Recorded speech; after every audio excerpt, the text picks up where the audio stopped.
Today we announced 500 ventilators from our cash will be sent to the national stockpile to be immediately distributed to states in need, particularly the state of New York. We're doing it because we can do it. One of the reasons we felt more confident in our ability to extend a hand on ventilators and send them back east is because the hospitals themselves that originally had an inventory of 7,587 vents today have currently 11,036 vents.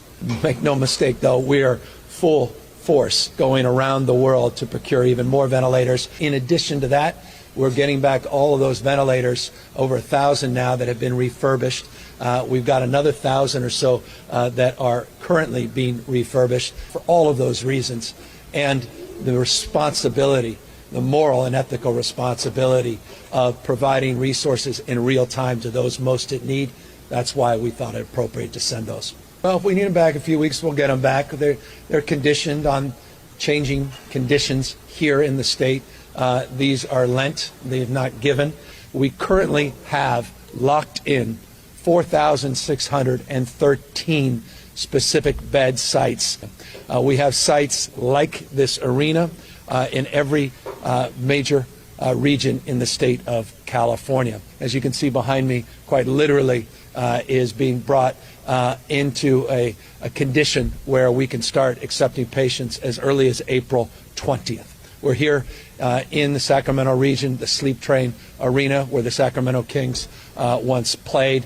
This is a site that will provide for 400 beds specifically for patients that are either being discharged from our hospital system, from our emergency departments, or going here directly with mild to moderate symptoms. Physical distancing is working by continuing to practice social distancing, wearing the appropriate, well, not masks, but face coverings. Then these models will continue to buy us time. Here's some good news.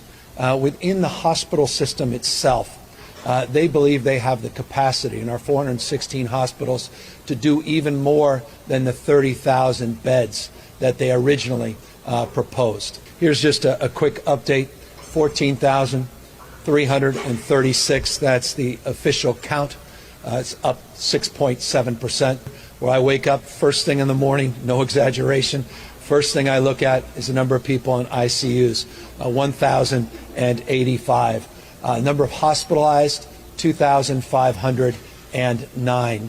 That represents a 4.6% increase in the hospitalizations from yesterday, 4.3% increase in the total number of ICU patients. Phase 1 is through the month of April. Phase 2, when you look at our models that we made public last week, you'll see those numbers go north of 50,000. That would represent Phase 2. And we've heard people speculate about the seasonality of this virus, but it's too early based upon the information that we have, whether or not people have immunity, people have the kind of antibodies that will allow us to process new protocols in order to get people back into the workforce. My budget team, I'm meeting again later this afternoon, how we can really start jump-starting the economy. Testing is the predicate to making that happen along the lines, but ultimately the determination on some of those macro questions like unemployment, or rather like minimum wage, will be determined as we plan, or as we roll out these larger plans.